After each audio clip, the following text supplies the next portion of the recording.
right, folks. Welcome once again, everybody, to Irish Sports Daily Power Hour. I'm your host, Mike Frank, here with Jamie Uyeyama. We have Greg Flamong producing the show as always, and there's a lot to talk about this week on Power Hour. Big, huge recruiting week for Notre Dame, and we'll get into that and talk about it's kind of a tough situation for a lot of these kids right now because I think some of them would love to take official visits and make sure, but spots are filling up and schools are getting aggressive right now, trying to get all these guys lined up and in their recruiting class. So it's going to be a very eventful couple weeks here, and then the official visits will start. We'll see how things unfold and whether Notre Dame's able to get some more commitments. There's a couple that are supposed to be announcing this week. We'll talk about that. And then just kind of the overall of where we think they are in recruiting and Notre Dame may have to have some tough choices. They may have to make some tough choices when it's all said and done on who they'd like to have and who they turn loose and all that type of thing. So it's going to be, I think these next 2 weeks, the behind the scenes is what's going to be very, very interesting and intriguing because things are leaning one way and then all of a sudden more numbers start flying, and I think these are the weeks that the numbers start flying. And so we'll see how this all unfolds, but Notre Dame's been in a great position and done a great job of recruiting so far. Before we get going, I want to mention our YouTube channel. Make sure you subscribe and like so you know when all our video content is up there. We do a lot of YouTube throughout the week, so if you would, make sure you subscribe and like the channel. That you will be then alerted to all the video content that comes every time you visit YouTube. So also wanted to mention our sponsor, which is ESQ Clothing, founded by alum Ge Wang. You've seen ESQ on all your favorite Notre Dame players and coaches, from All-Americans to All-Pros and associates to CEOs. You're in great hands with ESQ's custom clothing, whether you're looking for the perfect suit, a standout sport coat, or a perfect tuxedo for weddings and galas. ESQ Master Tailors blend traditional hand stitching in each garment with Italy and England's best fabrics. Check out Ge's amazing work at esqclothing.com and book an appointment to upgrade your wardrobe today. Mention ISD, get 10% off your entire purchase. Once again, that's esqclothing.com. And Yama, how you doing, buddy? Did you have a good weekend? I'm doing great. Yeah. Mother's Day weekend. Yeah. Happy belated Mother's Day. You guys have it the same day? Oh, yeah. Everybody does, I think. No, not England. England's got a different one. Yeah, they do. Yeah, theirs is different. Father's Day the same. Does that mean Angel makes you do it twice? You have to do two Mother's Day. Here's the funny thing. She deserves it. This is a funny story. It's very true too. Last weekend, for some reason, I got the idea that it was Mother's Day weekend. So I go out with Will. We get a card. We get some of the stuff she likes. And so last weekend we celebrated Mother's Day, and Angel didn't know the difference either.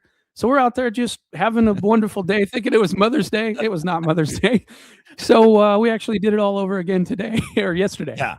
So she got 2 Mother's Days, but she deserves it. So she had a really good, she deserves it. So, but yeah, it was fun. We had a big day planned yesterday, and it was a good time. And happy Mother's Day to all the mothers out there.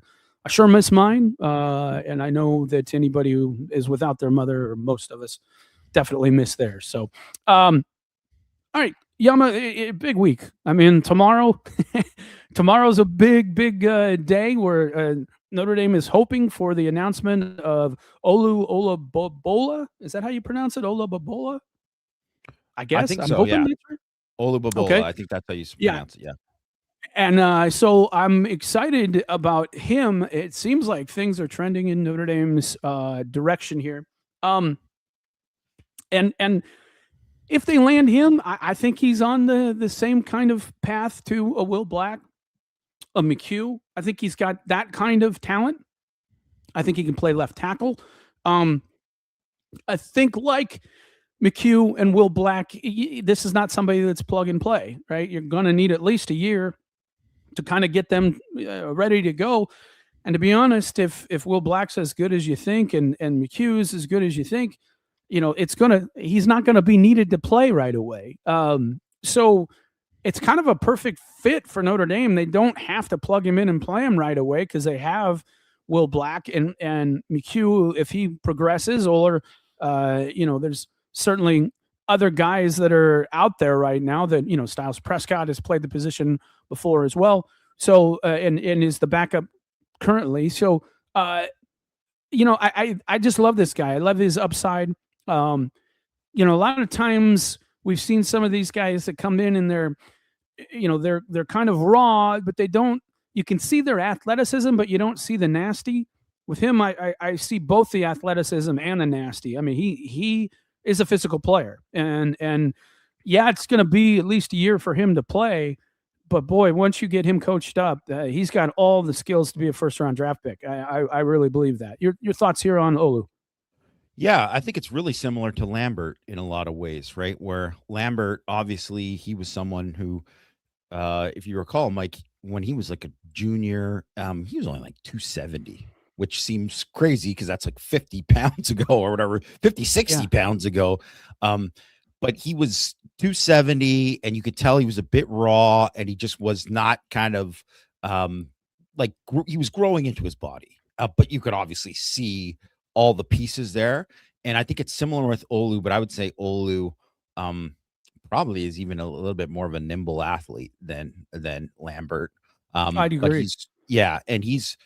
he is raw. He's not going to be someone who would come in right away and be someone who you would immediately think could compete to start, but he doesn't have to at Notre Dame. And that's the perfect thing, is that he might be somebody who comes in, develops for a year, and then maybe even if there isn't a spot open at tackle, he could compete inside at guard.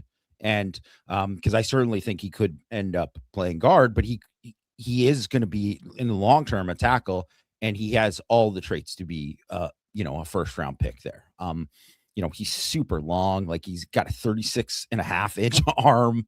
He's just a super easy mover for somebody that size. And it's just going to be about like building him up. And, as you were kind of going through the list, Mike, of like Black and Lambert and McHugh, and I mean, you could throw in Tom in there too. Obviously he's raw, but he's obviously a great athlete. Play tackle.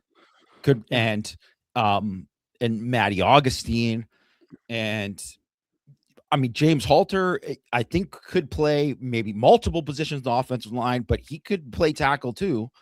Yes.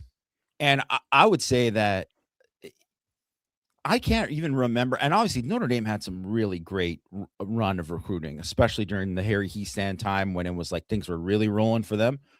But I can't really remember them having this level where it's like 4 classes in a row where you're like, man, there's just the ceiling on all of these tackles that they're landing is sky high, that it almost makes it impossible for them not to hit and have these guys. Where now I think, and if you think about it, where Notre Dame obviously had Joe Alt and Blake Fisher, and those were 2 big time tackles. Obviously Joe Alt was a top 5 pick.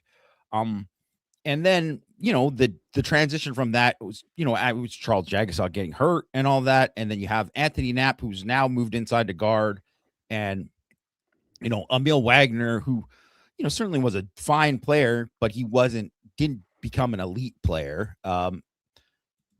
It's different now. And it's back to kind of, I think, where they were when you get to a point where it's Martin and then Stanley and then McGlinchey, and then like it just keeps rolling. And I think that's where they're kind of at. And I know that's something that we've always kind of questioned with them, of whether or not, like, are they really getting to where they need to be on the offensive line recruiting? And I know Matt Freeman, he's been like that too. Like, I don't know if they're doing it, but you can't argue with the results. If Olu chooses Notre Dame tomorrow, and we obviously feel very good about it, man, they're really, really in a great spot going forward. They really are. And, you look at the depth chart right now, and there's so many guys that have, I guess, eligibility left. There's a lot of guys that are on the roster that have a lot of eligibility. And I don't think Notre Dame was looking for possibly taking, 5 offensive linemen, but it just depends on who it is. Right. I mean, there's some guys you just can't turned down. So let's say they get Olu. Um, you look at the current situation, and we know Richie Flanagan is going to be a center. We know James Halter could play tackle, could play like right tackle. I could see that if you get Olu. I could see James Halter being a good, very, very good right tackle. But I also think he could play guard. And here's the thing that I like about these guys, Jamie. In the past, I felt like Notre Dame was taking a lot of tackles that had the athleticism to play tackle, and well, we can always bounce them inside to play guard. And yeah, that works sometimes, but it's a different mentality. I think when you're playing inside versus playing tackle, you got to be very physical in there. And so it's very important that if you take a tackle, they have that kind of mentality. And, we know James Halter, he wants to kill people. That guy wants to hurt people. And Olu's got that kind of nasty thing. You mentioned Augustine, right? We've watched him at guard, and he's nasty. He can play and be nasty. And what made us feel good about Will Black being a tackle was we watched him playing guard and said, oh, wow, this guy will mix it up inside there, right? He will get in there and he will mix it up. And Charlie Tom, I think Tom is probably going to be a guard when it's all said and done, but could be a right tackle. We'll see how this all plays out. But also another guy who's physical and wants to be aggressive. And, we know what we're going to get in Flanagan, and we know what we're going to get in James Halter and Olu. And so now you're sitting here with, let's say Olu does end up choosing Notre Dame like we expect. It sounds like Cameron Wagner probably trending towards Oregon. And I'm not sure that was necessarily, like Notre Dame pushing him aside, but I think he realizes that if you get Olu and you've got all these other tackles, then there's, where is he going to play, right? Especially because Von Bryant is also out there, and Notre Dame likes him quite a bit. And so I don't expect Wagner to choose Notre Dame. I think he'll choose Oregon when it's all said and done. And that leaves you with Leighton Von Brandt and Albert Simeon and maybe Luke Starcevic as your potentials there. You really only need one out of that group. But you're going to have a hard time turning down Von Brandt for sure. And you're definitely not turning down Simeon no matter what. So there's a chance that this could go up to 5. And it sounds like I've heard that Von Brandt is getting a little bit nervous, and I don't blame him. I don't blame him. Will Notre Dame take 5? And I don't know the answer to that. And I think so much of that depends on how they do at D-line. Can they take 6 D-line? Will they get 6 D-line? I think so much of it depends on, if they get Julius Jones Jr., can they also get Asani Gales? And what happens with some of these other guys that are at wide receiver? So it becomes a pick and choose type of thing.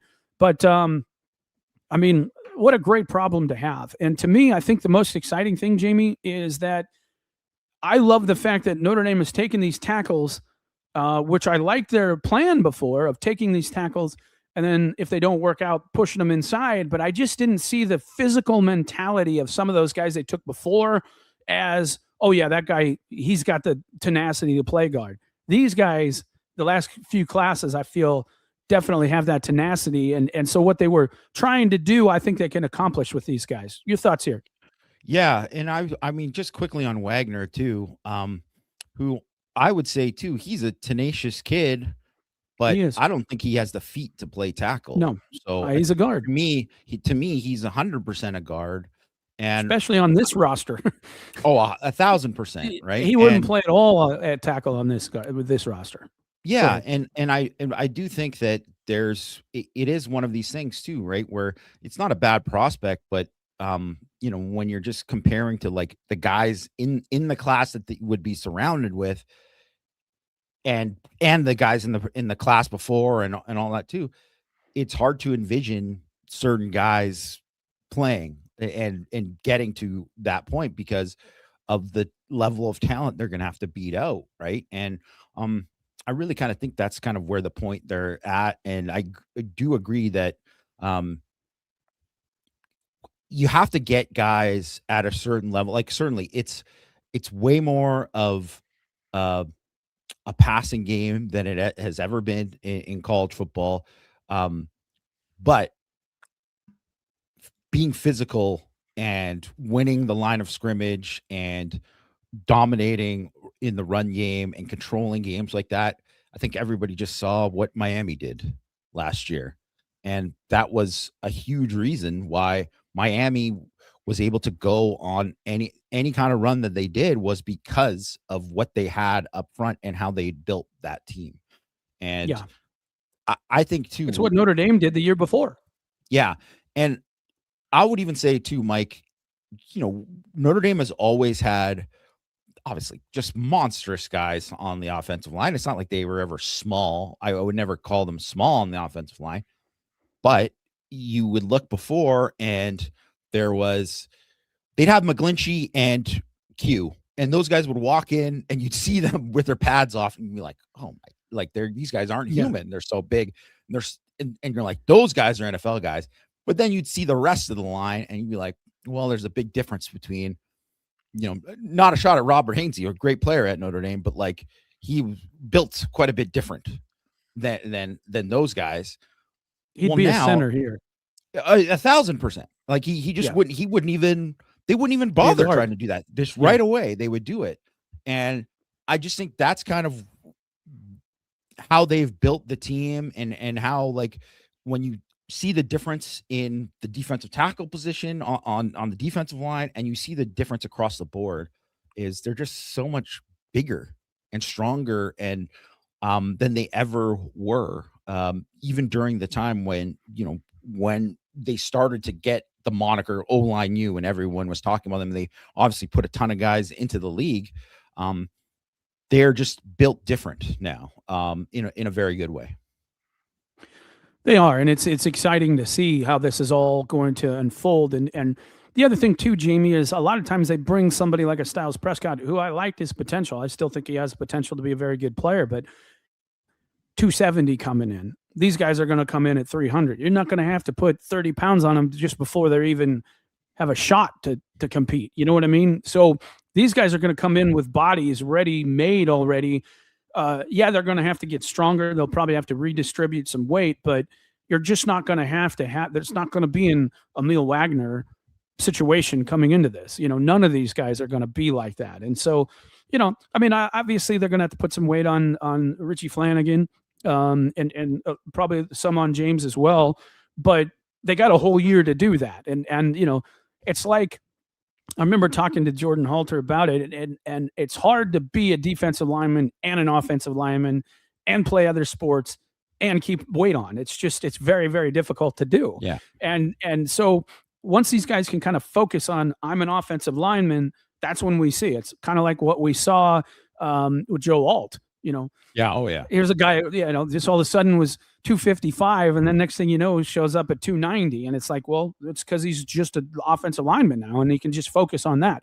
So I absolutely love where they're at here, Jamie, and I sit here and I'm looking at the kind of the roster right now. Ashton Craig, could come back next year potentially, right? Or actually, no, I think this is his last year, isn't it? It is his last year. He might be able to get an extra year because of injury. But that's right. This would be his last year. Yeah. Yeah. And especially if they do the 5-for-5 thing that seems to be floating out there.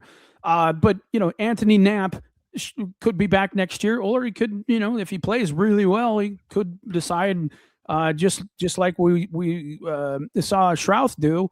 Say, you know what, I've got a good year at guard. I've got 2 good years at tackle.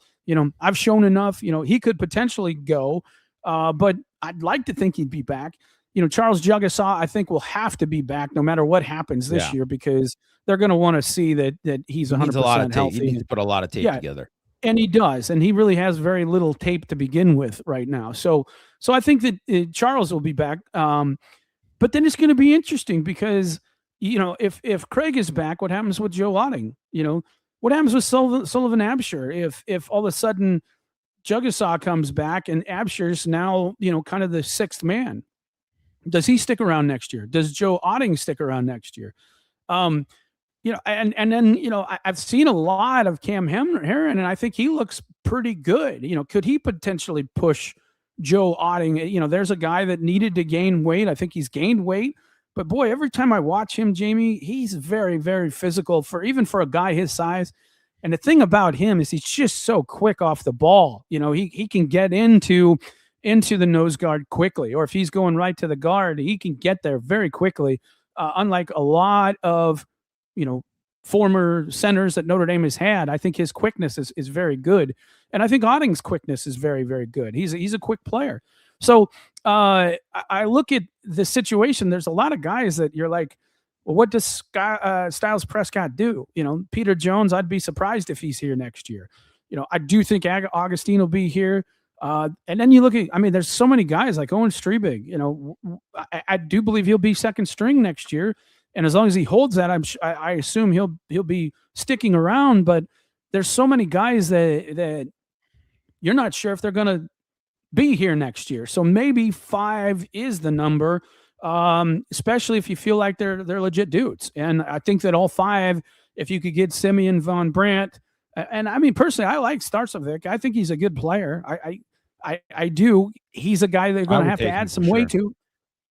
He's a guy you're going to have to add some weight to, but again, you don't need him right away. And I think his upside is good, and he's a nasty player. So I think Notre Dame's in a really great spot, especially if they land Olu tomorrow, which we anticipate they will. We don't know 100% sure.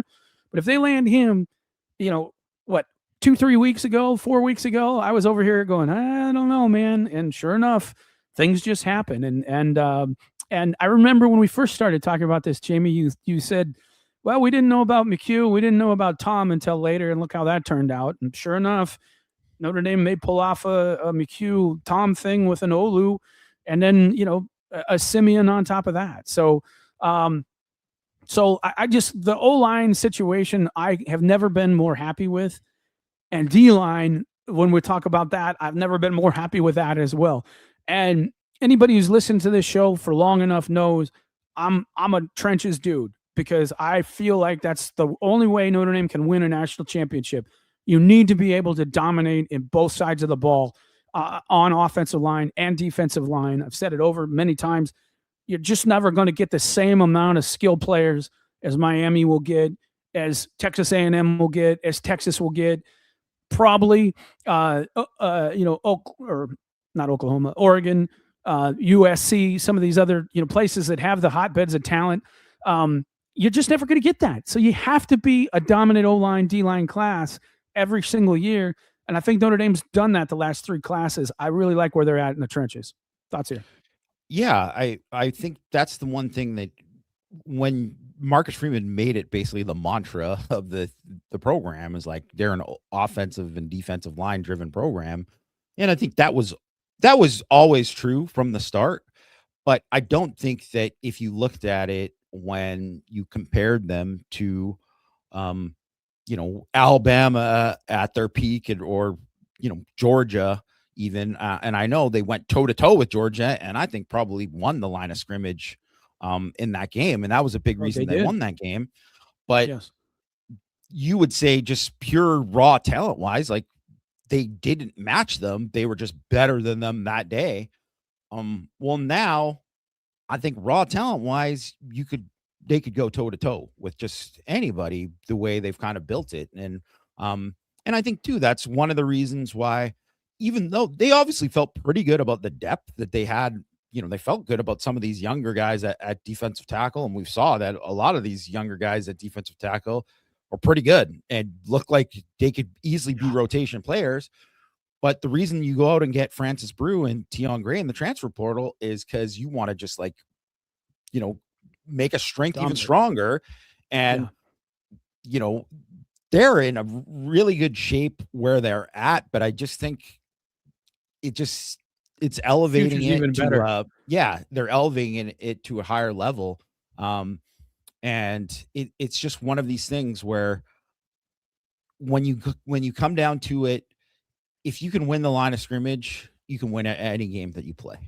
And it like you said, it's the reason why USC has always had more skill talent on the field especially on offense, right? Than Notre Dame for 20, 30 years, whatever, back further probably. But like, even if you look at during this time, well, the reason why when they had all that run with Pete Carroll is the line of scrimmage really improved under him, and they were just a different team then, and were much more physical than they had ever been.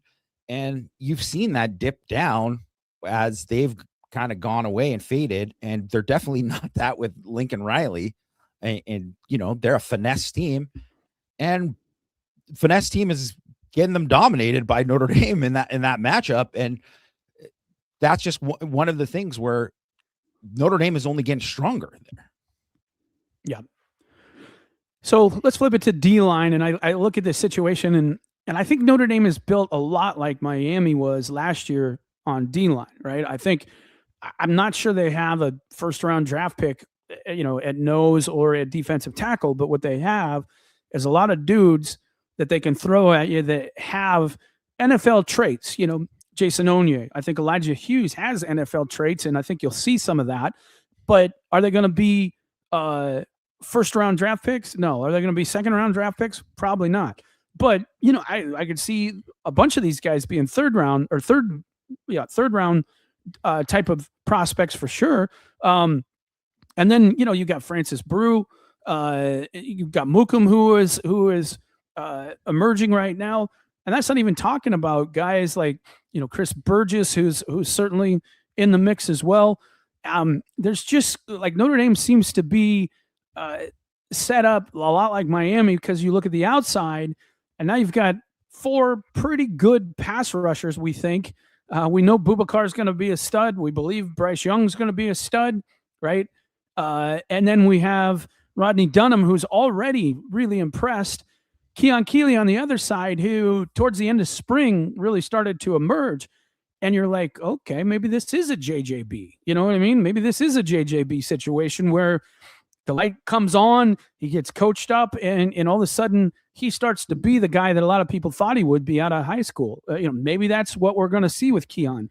But what I like is behind it, you've got guys like Tiki Hola, Elijah Golden. I'm still not giving up on Sevillano and Dixon. I saw enough of them this spring that I feel like, wow, these guys could be pretty special. We know that RML Mukum's got time left, right? We got Brew has got more time left, and Keon Keeley's got more time left. Traore's got another year, but I doubt he'll use it. Bryce Young's got another year. I doubt he'll use it, but maybe he does if he doesn't have the kind of year we think he does. But you look at what's coming in behind it, especially with this class coming in, and I think Notre Dame, as good as this year could be on defensive line, I think the future looks even better if they land the types of guys that we think that we're going to land, and we're going to talk about some of those guys here in a second. But that's the way I see this stacking up, kind of like Notre Dame's offensive line situation is stacking up. Your thoughts here, D-line, interior? Yeah, I would. I would say too that they're the class that they brought in too with Elijah Golden and Tiki Hola. I think both those guys have a chance to be really good players as well. Mm-hmm. And I think Golden is someone just kind of, obviously you watch him very briefly in the spring. He's not getting a ton of reps with what they have, but you can see, him being at 290 pounds and move the way he does. And you see him and a guy like Chris Burgess, and you just see those two specifically, and you look at them and you say, well, those guys do have a chance to develop. It's a process at defensive tackle, but they do have a chance to develop into pretty high picks.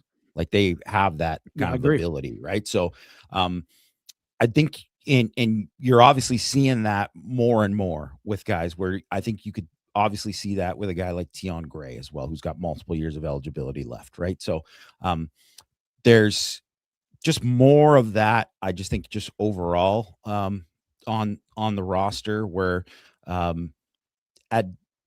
you just see where before, I mean 2017, Mike, and even before that, but 2017, and I always think back to that year because it was a huge question of, Jerry Tillery, who didn't have a really good showed flashes in 2015 and 2016, but didn't become the kind of player that people thought he was going to be yet.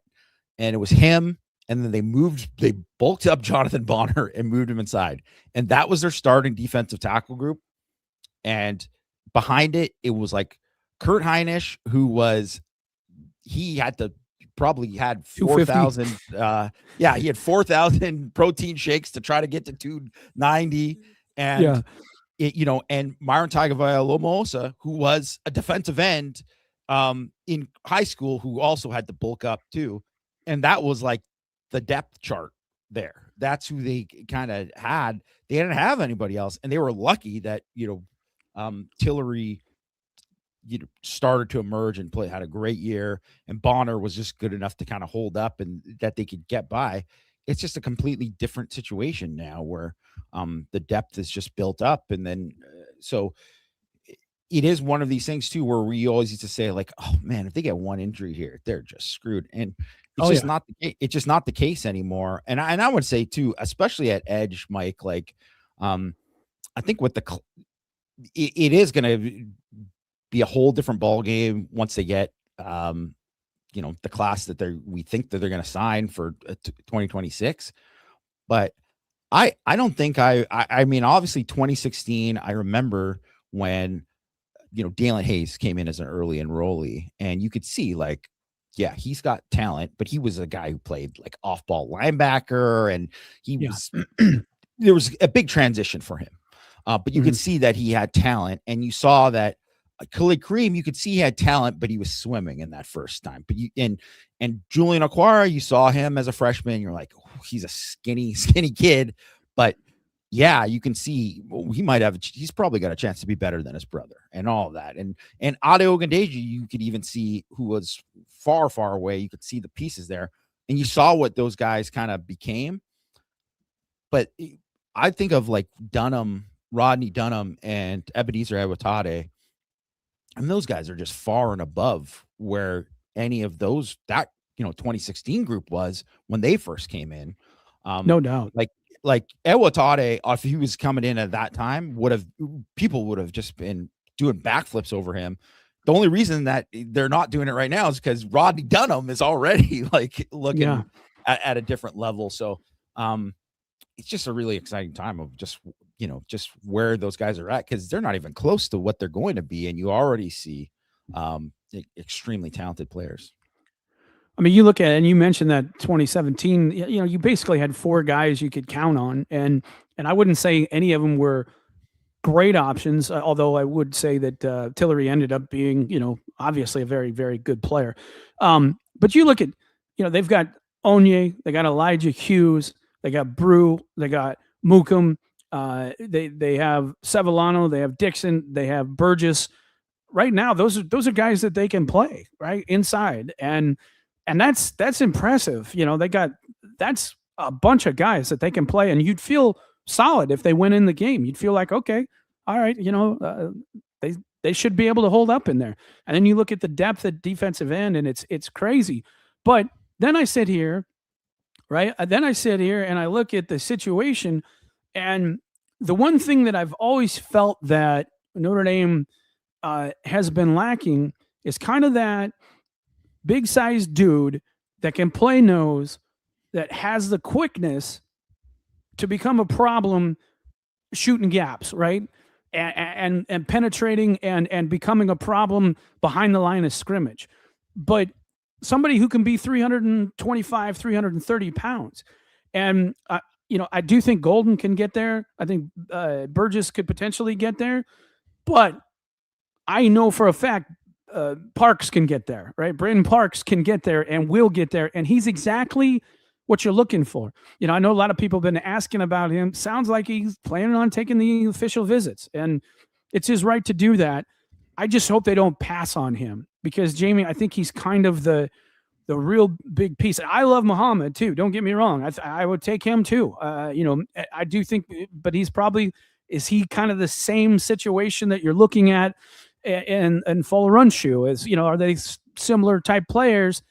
Where's that nose guard that I'm talking about? And I think that when you have a guy that's 330 pounds, but has that kind of lateral quickness and that first ball explosiveness, but also the motor that Parks has. Motor, he will get after it big time. So I think he's kind of a real key to this. What are your thoughts on him?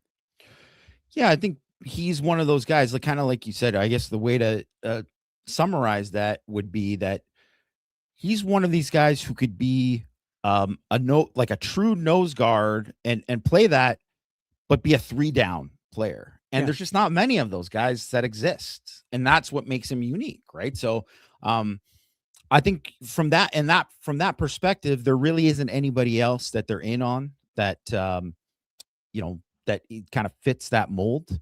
So, I mean, you can find other guys who can be a 2-down guy, and you can find certainly there's a lot of like 3-tech guys who could end up playing nose and do that too, but maybe not be the same. And I think, yeah, he's a little bit different, and that's what probably makes him as important as just about anybody. Even though I would say like his ceiling, I don't think is as high as like, I mean, it's definitely not as high as Fuller Runchu or whatever, but like he is.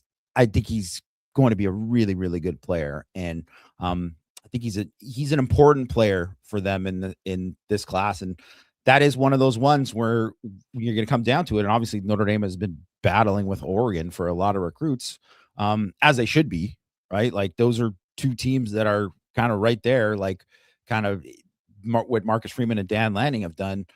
They're like both, I would say, on the precipice of like, hey, one of these teams is going to win a national championship very soon, in the next couple years or whatever. It seems like they're all both set up to do so. That's a recruitment you got to win, especially for a kid from Chicago, who's been to campus so many times, who they've really been in on for a really, really long time. So it's a really, really important recruitment.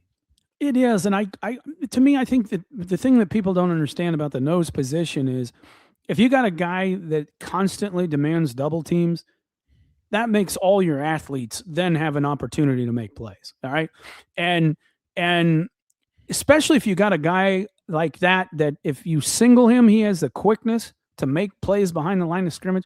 I mean, Jimmy, how many times have we seen Notre Dame struggle on 2nd and 12 or 2nd and 13 to pick up a first down?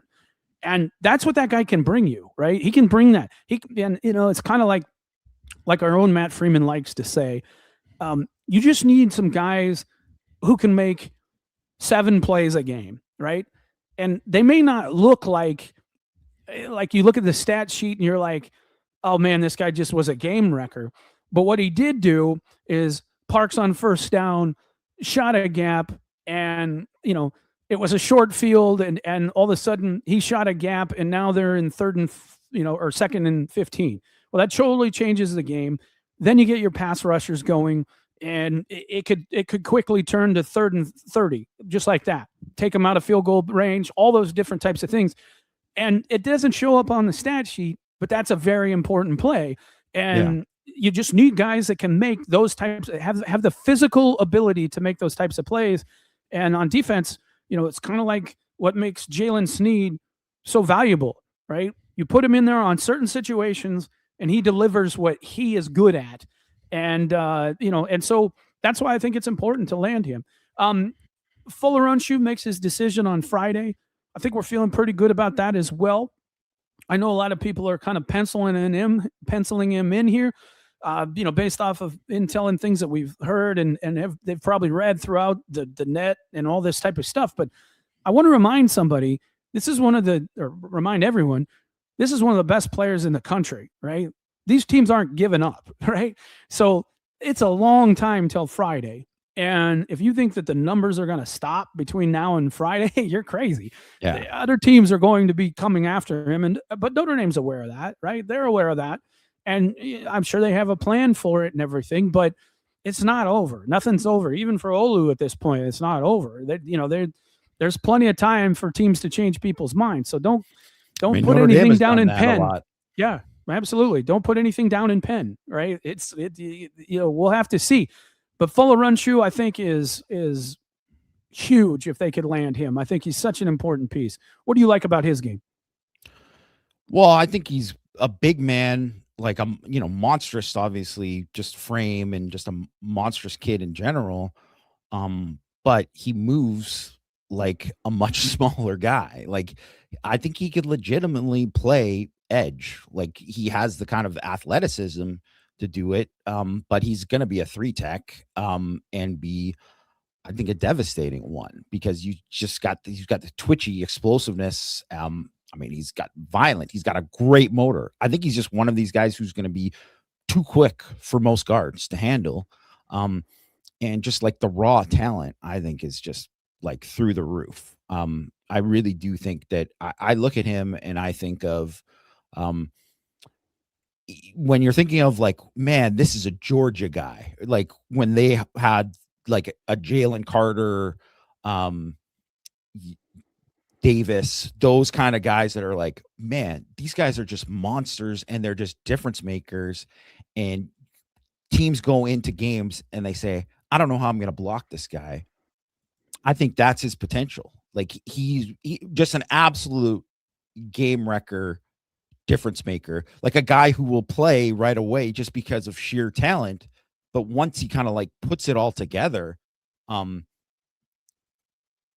he could be as good as he wants to be. I really, really think that. And I'm obviously, if you look at Charlie Partridge, he's coached some pretty darn good football players over the years. And, JJ Watt, one of the best defensive linemen to ever play. And he got a chance to coach him and really fully develop him, because he wasn't even a defensive lineman before. And he was the guy who first turned him into the monster that he became. And you think about what that kind of impact, and that's that kind of level of guy that he has the chance to be. So pretty darn important. And I think I would, from a Notre Dame perspective, because I know that, Notre Dame fans always want to know from a Notre Dame perspective who to kind of like think of and compare him to and what he can be. And I would say, if you think about Stephon Tuitt at his very peak of like second half of that 2013 USC game, where he just took over that game, and that was just an absolute dominant performance. That's Fuller Runchu could be that type of guy. He is that level of talent. Yeah, I agree. I think he can be that kind of guy. So let's look at it at D line. Braden Parks. A lot of people think it's Notre Dame, Oregon. Who leads there? I don't know. I think it's pretty close. And so we'll have to see. Marcus Fakatu. Who knows? Here's the thing that I think. I think if Notre Dame lands Jackson Vaughn, which I believe they will, Notre Dame's going to be in the Fakatu race. If they don't, I don't think that they will be. And I think so much of it's going to depend on who also Notre Dame lands too. And I think he's the type of kid that he's not going to be worried about if there's too many players there. What he's going to be drawn to is if there's so much greatness there that he wants to be a part of it. That's kind of the way I think that kid thinks, based off of some of his reactions on all these visits and what's important to him and that type of thing. He and Jackson Vaughn are very good friends. And I think that if Notre Dame lands that, they got a legit shot here. We feel like, as we mentioned, Fuller Unsure, we feel like Notre Dame's in a great position. Xavier Muhammad talked to Chris. He talked to him. And first of all, I think that a lot of people think that this kind of guy is a plan B. This is not a plan B. Notre Dame really, really likes this kid. And they would take him. If he wants to commit right now, I believe they would take him. And that's how much they like this guy. And then you look at the situation again, and you have Abraham Cisse, and you're like, I mean, you wouldn't want to turn any of these guys down. I think 5 is probably the most likely, but I could see 6. I really could see 6 coming. And if you can get 6, Jamie, you got to take them. You have to take all 6. You have to. What would be your preference on this? I'm just overall, like, which 6 guys? Yeah. I think I would say that I mean, O'Neal's one. Obviously, yeah, they got O'Neal already in the class. I would say Parks, Fuller-Runchu, Vaughn, Cisse, and Fakatu. Like, so that's 6, right? So that's who I would have. I mean, I do think Xavier Mohammed, if he wanted to come, you would take him in a second for sure. Because I do think he is extremely intriguing. Like, he's another guy who's like freaky long, really good athlete, good basketball player, plays tight end on offense. You can see him move, 35-inch arms. He's definitely a 3 technique. I would say he is a way more raw version of a Fuller-Runchu. But if you said, years from now, he's near that kind of same level, yeah, he does have that chance. But I do think that if you were going to look at where Fakatu is a guy that you just, I don't care how many guys you have, I think you have to take him. Like, I think his ceiling is as high as anyone in the entire class, regardless of position. He's just a freaky athlete who is just, I think, only scratching the surface of the kind of player that he can be. And, Vaughn, obviously you would take in a second too, but, and Cisse, I just think he's too good. Like, there's just too much there that, you wouldn't. I like his length too. Yeah, he's so long, and yes, he just has, and he's got like the lateral explosiveness and stuff too that just is unique. So, I mean, there's just a whole bunch of dudes. Like, it's just all dude level, right? So, you would have a hard time turning down any of them, to be honest, if they wanted to come.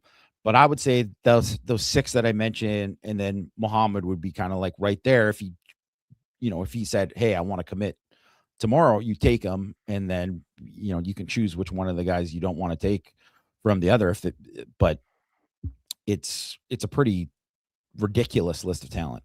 Do you think it comes down to? Here's the one thing I'm kind of concerned about, is I have a feeling these opposing coaches are going to go to these kids and say, "Look."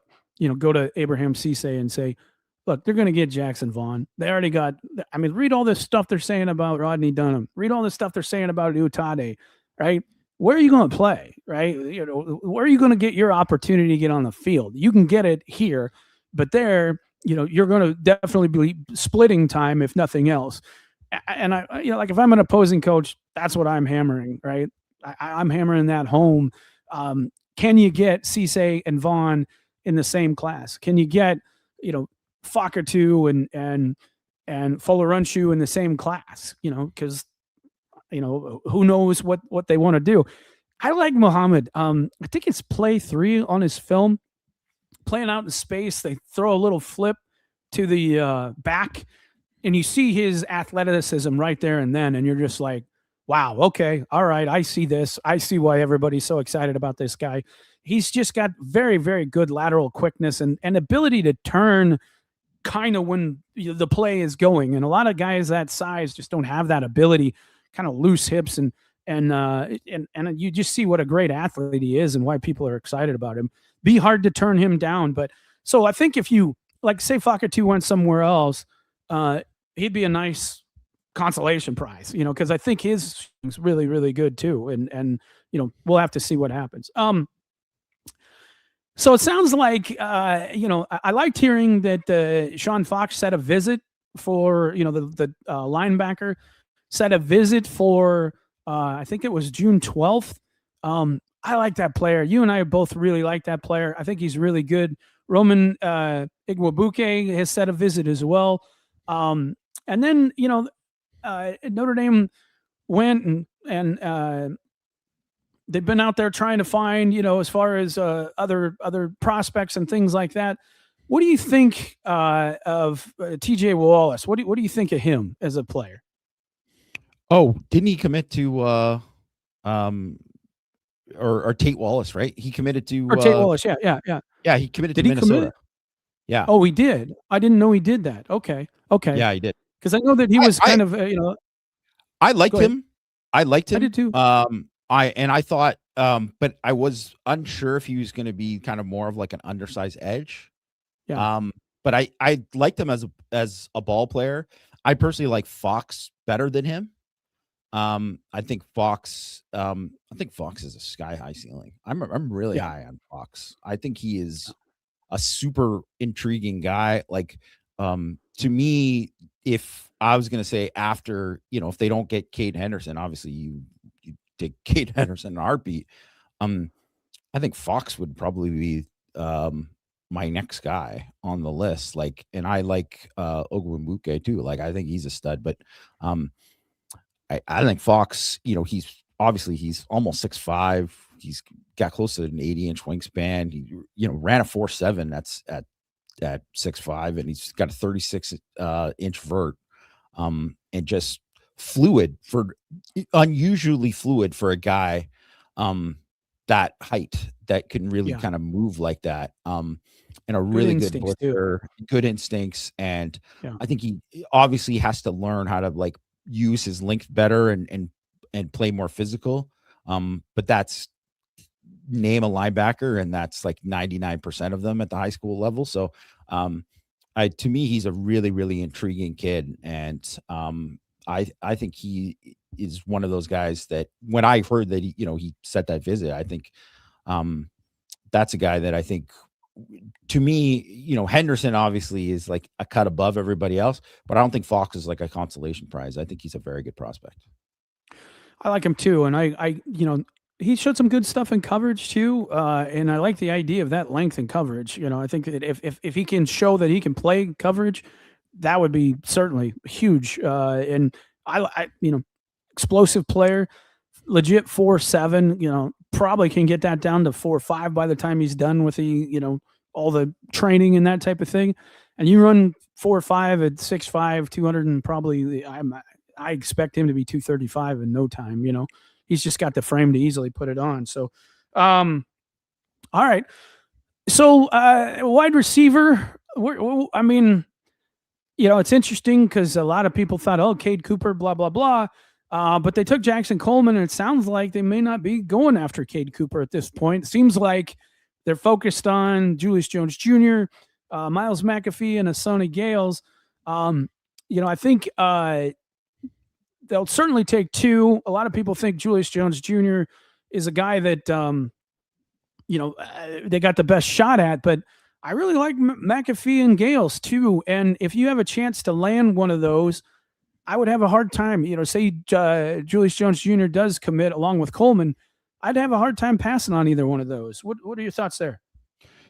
Yeah, I mean, I think it depends because obviously they got 5 in the last class, Yeah, and I would say too, even though they had injuries, so they missed some guys this spring. The guys who did practice, like Finley, Bubba Frazier, and Fitzgerald, like right away, those look like hits. Like, yeah, and I would say way more so than I can't even really remember, Mike, when guys came in right away and they had like 3 guys that look like, oh, these guys are going to play at Notre Dame immediately as early enrollees. Because I mean, Cam Williams, you could see like, okay, this guy's a physical freak and all this, but you're like, oh, he's a long way from playing. Mhm. And obviously it still hasn't happened for him. And they just haven't had guys like that where you just kind of saw their talent kind of shine right away. So I think because of that, it does make it, a little bit less of a need. And the other thing is too, is that, that there's money involved in terms of how much you're going to spend there when you know that, hey, these guys, chances are we're going to have to pay them to keep them and all this kind of stuff too. So I think that part kind of plays into it, that we maybe, I mean, we've talked about it, but we don't really like kind of emphasize it, but that is definitely a thing. Right. And, I mean, obviously I would say Jones Jr. is a very important player in the class, but I really like Osani Gales, and I would have a hard time passing on him. I would too. I think he's just got the kind of speed, got the kind of Explosive, yeah. lateral explosiveness, the kind of ability after the catch that I think would be very difficult to turn down. So he ran 10.7 600 meters um, as a freshman in high school, and that's just like that's ridiculous kind of speed at that age. So he would be the guy that I think would. I don't see how they could really say no to him. You would have to kind of just say, okay, we're going to take him no matter what. But and McAfee I think is good, but not at that same level. I would put Gales above him. Do you think Gales is more of a field where Julius Jones Jr. is more of a slot? Is that how you would put those two? I mean, I think both those guys. I think you would kind of interchange them to me. Yeah. Like both those guys could be field or slot. So in that way too, it's not like being redundant by taking both. Yeah, kind of the way I see it as well. And then I mean, I think it's interesting. First of all, I think we got to point out that Xavier Hassan ran a really good time at corner, 10.53, and then you get Lathan Wissington, who ran a 10.43, and you're feeling, oh man, they got some good speed here. To me, I think the 100 meters for a corner and the running back is important, because those are guys who are going to run 90 yards sometimes, right? I mean, they're just gonna. And so I think 100 meters is something that's more important to that position than maybe some of the others. And so I think that was very encouraging. The other thing I find interesting, and again, it could just be a timing thing, is Gavin Williams. A lot of people talked about the Wednesday visits and how Notre Dame went in there, and then all of a sudden USC went in there, and then all the crystal balls started coming in for USC. And I sit here and I say to myself, okay, well, that's usually a bad sign, and almost always it is. But there's no date set yet. We know of and a lot of times what happens is people are like, why didn't this happen right away? And it's because the agent is setting up, some sort of announcement. There's got to be a video. They're calling around to ESPN to see if they can get their guy on TV. All those types of things are what goes on behind the scenes as to what delays the announcement and why it doesn't come out, soon after, like Wonderful Mons, this. Everybody was sitting there scratching their head, and it's like, well, they got to figure out exactly how they want to announce it. And there's some negotiation there and all that type of stuff. So it could be just that's what's going on. And USC is trying to capitalize on that positive momentum over Notre Dame, which I'm sure they would if that be the case. But I think the longer this goes, maybe it's not as sure as people think it is. And we've seen that many times. A lot of people come in and say, oh, well, this guy put in a crystal ball for this. And it's like, yeah, but how many crystal balls went in for Keemon Spell? You know what I mean? At Notre Dame, and how many went for a lot of these guys, and this is what I keep trying to tell people. It doesn't matter until it's decision time. When it's decision time and they're making that decision, then it certainly matters. But there's so much that can happen. And that's why I keep telling people, hey, Friday's a long way for Fuller Runshoe, and it's a long way for a lot of these guys that you think you're leading. I mean, I think a lot of people would have thought Wagner would be in fold long before today, and he's not. And chances are he's not going to be in this class altogether. So there's a lot of things that can change between now and when these guys make a decision. So I know that just one thing to add to that too, Mike, is that everybody kind of knows Chad Bowden. He's a big into the hype of it all too. So sometimes those crystal balls come in and he's telling people to put in those crystal balls to put pressure on kids. Yes. He has. Don't think that they don't use that. Did it at Notre Dame a decent amount. And a lot of times it worked. So, but I'm just saying that is there's a lot of games. There's a lot of gamesmanship there with him. And personally, like, obviously Gavin Williams is someone I think is a great prospect. And I think Notre Dame would love to have him in their class and all that too. Him. Yeah. But at the same time, if it means that Chad is overpaying just because of out of spite of Notre Dame or something, okay, fine, go overpay. Like that's Yeah. that, that's not a bad thing either. Yeah. No, I agree. And I think, I love Williams. I think he's a great player. I'd love to have him in this class, but Notre Dame's got a lot of dudes there.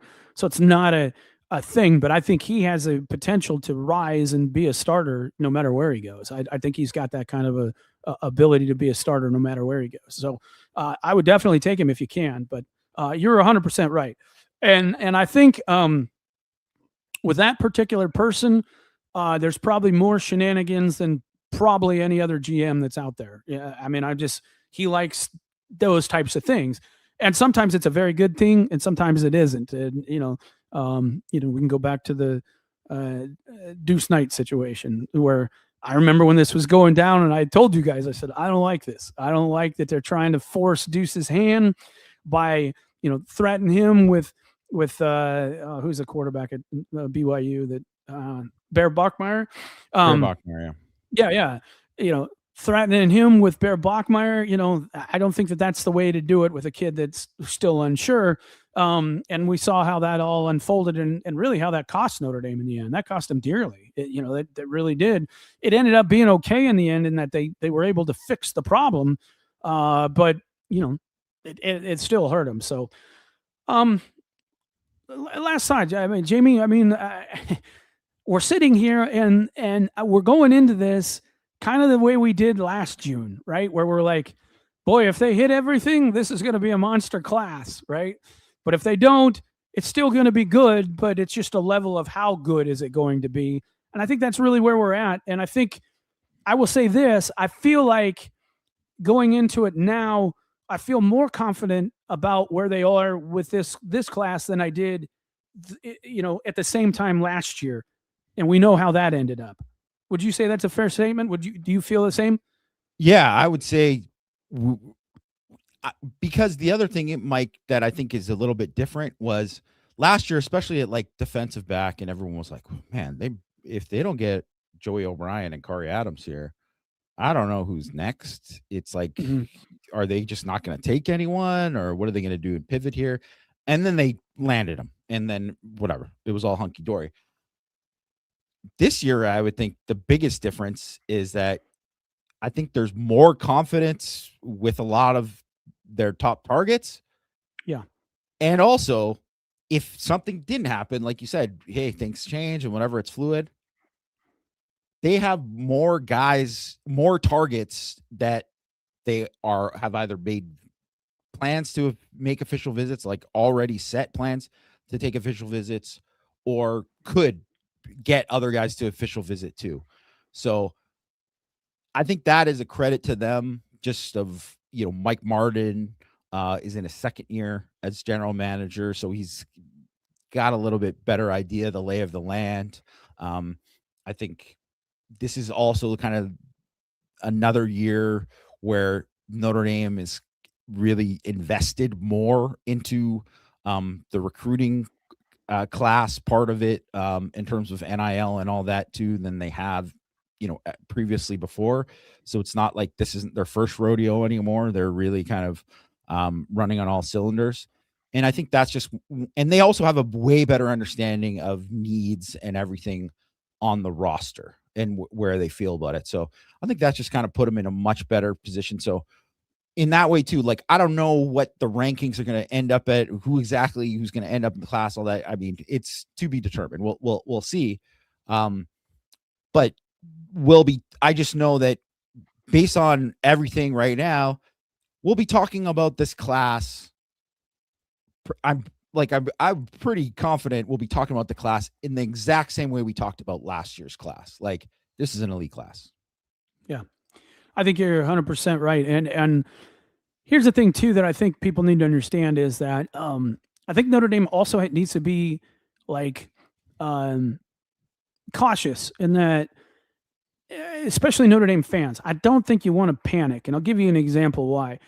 Titus Hawk, first of all, I want to say that I did some digging there. Notre Dame's very high on Titus Hawk. They think because he plays so many different sports and because he hasn't focused on football, that once he can kind of focus on football, you're going to see his body explode. You're going to see his explosiveness explode.